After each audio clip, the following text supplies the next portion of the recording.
Hey, welcome to High Proof, Low IQ. This is Gordon. I'm Scott. All right, so today we're just going to talk about a couple of bottles that we picked up recently, and I say recently, I mean in the past month or so. I'm bringing to the table this Redwood Empire. It's the Screaming Titan, and it's a wheated bourbon. And it is a 4-grain bourbon, 4% malted rye, 5% something. I gotta put my glasses on, so bear with me here. Go Titans. I'm old. All right, so yeah, go tighten up. 4% malted rye, 5% rye, or malted barley, 5% rye, 61% corn, and 30% wheat. This is batch number 2, and it is coming in at 96 proof. This says here on the label, Screaming Titan features 4-grain mash bill made up of at least 30% wheat. We already knew that.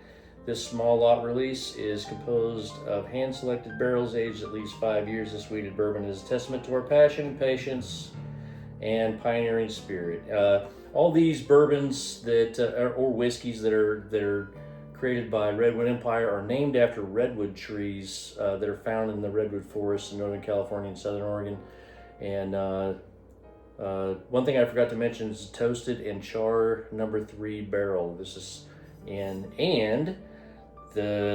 this product is distilled in California, Indiana, and Kentucky, and bottled by Redwood Empire Distilling. So this has got some California juice in it, but it's also got some Kentucky and Indiana juice. Scott, you want to tell us about the I will do that. Yeah. That's what I'm here for. I'm here to tell you about mine, so Awesome. I will tell you about mine. I knew I could count on you, buddy. Thanks, man. I don't have much to offer for this show. I can read. This is also Redwood Empire Devil's Tower, which is the high rye bourbon. It's a 4-grain mash bill. It comes in with 4% malted barley, 38% rye, which makes it the high rye mash bill, 54% corn. As we all know, bourbon lovers out there, the bourbon has to be 51% corn at least. So this is barely beyond that mark, which they added more rye in, and brought the corn content down a little bit. It also has a 4% wheat on it, which is, much less wheat than he has on his over there. Toasted, just like his, and char 3, just like his. It comes in at 99 proof, and this was batch 3. I don't know if they've released a batch 4 since I got this. I just purchased this recently. So it is also it is produced and distilled in Rohnert Park, California. Did I get that right? You did. Yeah, look at that. So- I'm not even a Cali guy. That's right. For those of you that don't know, Rohnert Park is in the San Francisco Bay Area. So Yes. So this one actually comes all from Cali, and whereas his comes from a little bit from Cali, a little bit from Indiana, and a little bit from Kentucky. So that does make them, in my opinion, a little bit more different in their own rights. So this is the Devil's Tower. Redwood National Park is home to more than 45% of the remaining old-growth coastal redwoods on Earth. Bet you didn't know that. Deep within the forest is the Devil's Tower, which is named after the striking monument in Wyoming, which was also made famous in what movie, Gordon? Raiders of the Lost Ark? Oh, No. I put him on the spot. Close Encounters of the Third Kind.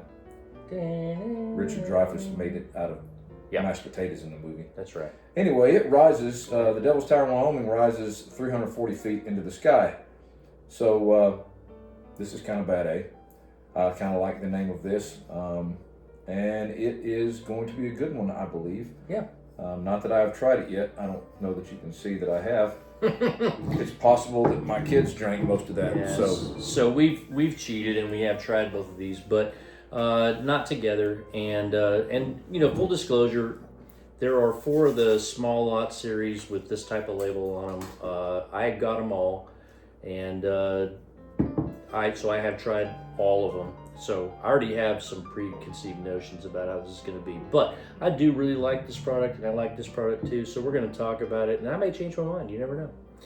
All right, let's move this off to the side here, and we'll talk about it. we're going to drink them up now and figure out what we like. All right, so we don't have much time left, so we're going to go right into the weeder. I mean, I have a lot of time left, I hope. Well, I'm not that old. Some might disagree. okay. Well, My wife hopes I have a lot of time back. Maybe she does. And Maybe she you know doesn't. what? She may have upped I the don't know. life insurance policy. Maybe she doesn't think I need that much time left. So, All right. definitely has a Weeder nose on it, which I really enjoy. Just so you know, I'm more of a Weeder fan than I am a rye fan, and I think that's opposite for him. That's right. So I'm going to let Scott talk about the wheated bourbon. Even though I brought this to the table, he's more into the wheaters than I am. They're generally sweeter. So if you just want to remember what is good about the Weeder or what is different about the Weeder, just remember Weeder is sweeter. It rhymes. The more you drink, the more you'll need to remember that, because you'll forget other things. So the Weller series, a lot of the some of the Buffalo Trace stuff, the Wellers, those are Weeders, and you've got certain ones. I'm gonna get one off the counter, off the shelf. Off the shelf here, just as a prop, a visual aid. So that's a Weeder right there, Weller 107. I'm gonna say of the Weller brand, I'm gonna say this is my favorite. I'm not a super huge fan of Weeders, although I do like them. This is probably my favorite Weller that is put out, and that's a lot of people would argue maybe that the foolproof, but I think for just the everyday appreciator of a Weller or of a wheated bourbon, the 107, the Weller Antique 107 is probably the better one. They're hard to find, or they're a lot harder to find. This particular one is a store pick. Yeah.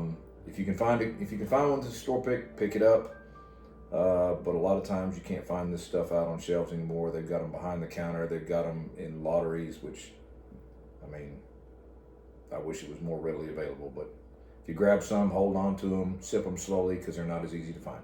Right, and I will say this for me, wheated bourbons. This is kind of the benchmark. Some are better, some are not as good. But I always compare wheated whiskeys to this particular one right here, Weller 107. That's my benchmark.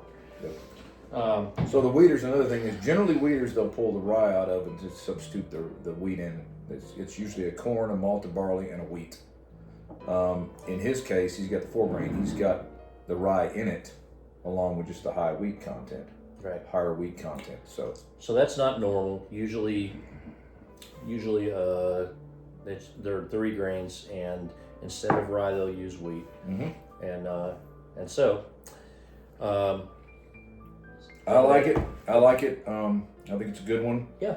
But let's move on to let's move on to my high rye bourbon. All right. And see what we think of that. I'm going to cleanse my palate right quick. So the high rye bourbon, I'm going to do that too. The high rye bourbon's more my style. I like the rye spice. It just adds a little.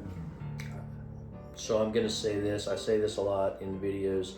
I want something that's got more going on, and this is more complicated, and so I like that because it's got more things to think about. And there's a certain complexity to it, or it can be complex. I like it because there are just more things to think about, more things to break down. There's more flavors, and that's kind of what I'm into. Right off the bat, I appreciate the nose on this one better than the wheater, which I said before, I'm a wheater guy, but I like the nose on this one better. Yeah. There's a little bit of, I don't know, it's got a vanilla wafer to it. You think I so? believe. I get a lot of vanilla on this for sure. Yeah. I get vanilla, typical bourbon notes, vanilla, brown sugar, a little bit of cinnamon. I'm getting some rice spice, so I'm getting hint of mint, some black pepper, and rice spice. You can definitely tell the difference between these two just on the nose right off the bat, for sure. All right, I'm going in. I've already done it. Go right ahead. I'm going in. Way ahead of you, buddy. Way ahead of you. All right, so for me, the flavors on this, there are just more flavors on this. And I'm going to say this. So some of you are going to like a wheater better because it's more creamy and sweet. And it's less distracting, right? It's less complicated. So the rye whiskey, the rye recipe bourbons are going to be a little more complicated. There's more things going on, which they take away from the smooth is overrated as a word, but I'm going to use smooth. This is much more smooth than this one. And when I say smooth, I mean it's just sweeter and more, it just goes down easier. This one is got a lot more flavor, and it will have more spices to it, more nuances. I'm going to call an audible. What are you doing?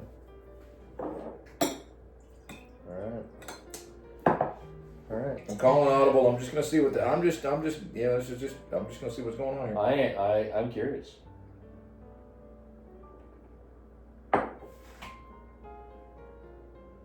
No, I don't like it. I think it killed it. Hate it. It killed it. Okay, so now I'm going to do this for you. I'm going to pour a little bit of this, just a splash. And Heavy freaking splash. I'm taking my weeder right there, which I have not diluted with any except my saliva. And I want you to compare those two. All right. And we'll cut all the unnecessary nonsense out. This is the Weller. This is the Weller. This is that one. That's right. And I'm curious. Color's about the same. I'm going to go to the Weller just because I've already tried that one. I'm going to go right off the bat. It's a different proof.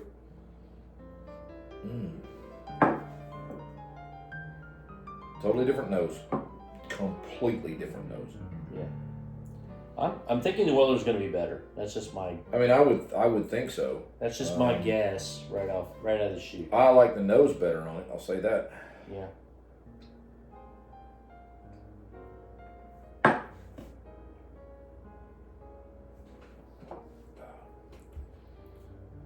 Man.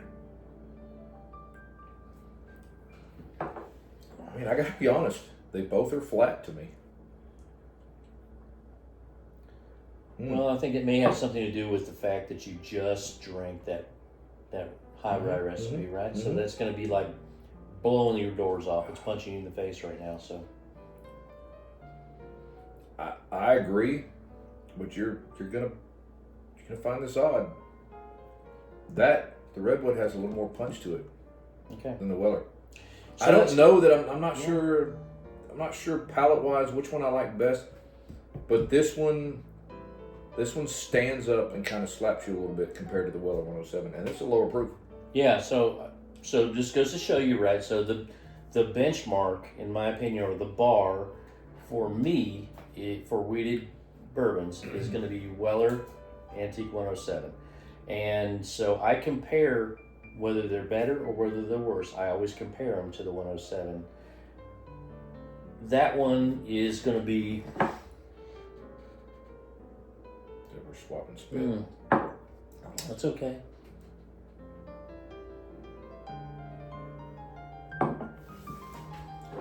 So I have to agree. I think that the Redwood Empire It actually Screaming Titan tastes better to me this time. It tastes, and it comes across proofier than the 107. Even though it's 10 proof points lower. Yes. So 100%. it's 5% lower alcohol. Yep. But so this is just goes to show you that you never know. And I bet you tomorrow we might not feel the same way. Who knows? Anyway, it's been an excellent experience. So we'll wrap this up. Hey, this has been High Proof Low IQ. I'm Gordon. This is Scott. Hey, thumbs up. Yeah. Or ding the bell. Subscribe. That's right. Please leave comments. We appreciate your comments, whether they're positive or negative, or if you just have something to say to us. Right now, we don't get a lot of comments, so we may probably gonna reply to your comments. But if we ever get more popular, we may not be able to do that. So now's a good time to make the comments. If you say we suck, we'll listen to it more now than we will later on down the road if we get more popular. Then we won't care. There we go. All right. So in the meantime, cheers. Cheers.